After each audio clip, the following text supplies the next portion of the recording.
I waited patiently for the Lord. I waited patiently for the Lord. And what did He do? He inclined unto me and heard my cry. How many think that He said He answered it? He didn't answer your prayer.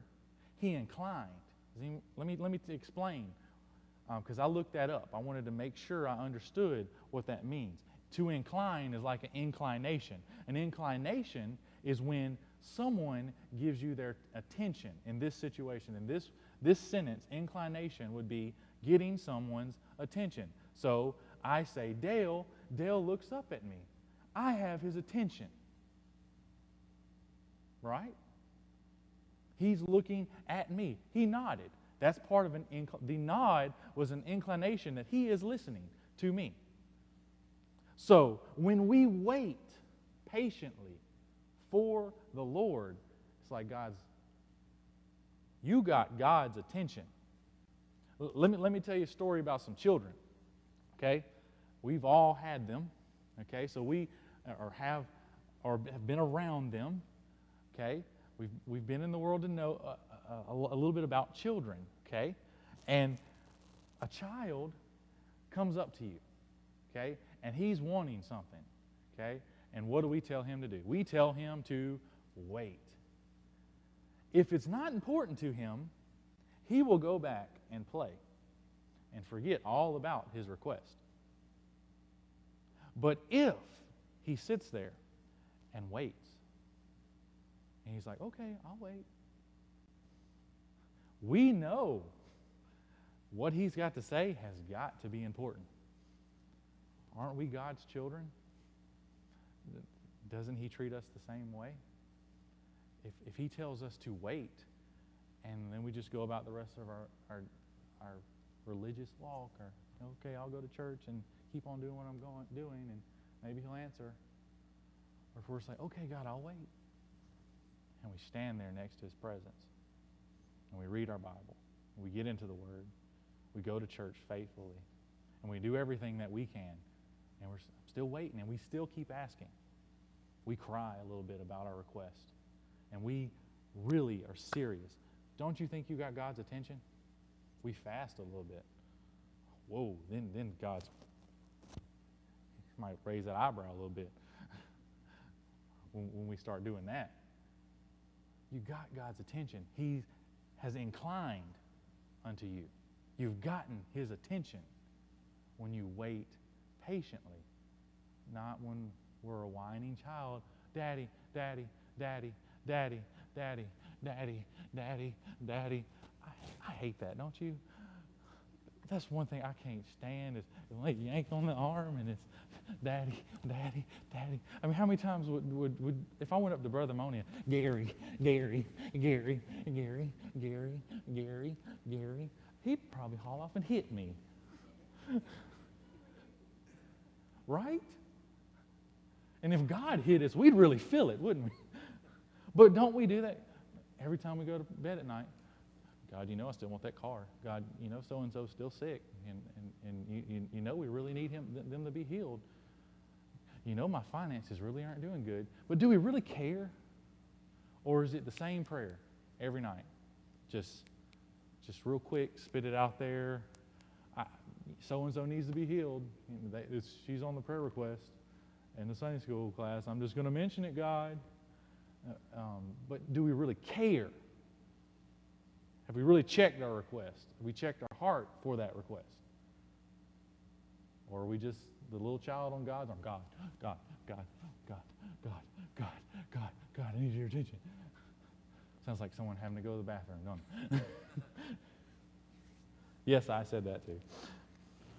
Brother Mickey's going to love this CD. Did you really say that in church? But we wait patiently, and God inclines unto us. Isaiah 40:31 says, "But they that wait upon the Lord shall renew their strength. They shall mount up with wings as eagles. They shall run and not be weary, and they shall walk and not faint." That when we wait patiently, like I said at the beginning, We're made stronger. Mount up on wings as eagles. Do you want to fly? Do you want to take off running like Flash?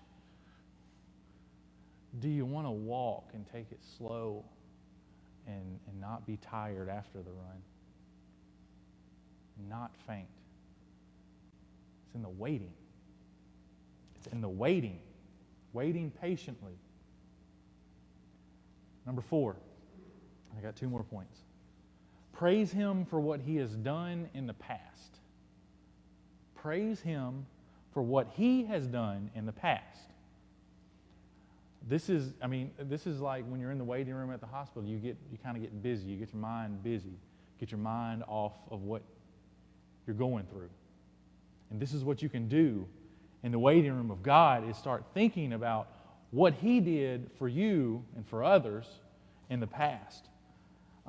It says in our beginning chapter of Psalms, chapter 77, in verse 12, it says, I will meditate also of all thy work and talk of thy doings. You ever get in that waiting room and you talk with someone and the time goes by faster? But if we're just complaining and whining about the situation, it's going by slower. You keep looking at your watch every minute, and that minute turns into an hour every minute. But talking. Talk of thy doings. Thy way, O God, is in the sanctuary. Who is so great a God as our God? It's praise. Thou art the God that doest wonders. Thou hast declared thy strength among the people.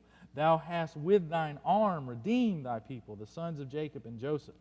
The waters saw thee, O God. The waters saw thee. They were afraid. The depths also were troubled. The clouds poured out water. The skies sent out a sound. Thine arrows also went abroad. The voice of thy thunder was in the heavens. The lightnings lightened the world, and the earth trembled and shook. Thy way is in the sea, and thy path in the great waters. Thy footsteps are not known, and thou leddest thy people like a flock by the hand of Moses and Aaron. David was going through something, and he poetically talked about one situation in the Bible where Moses led the people out.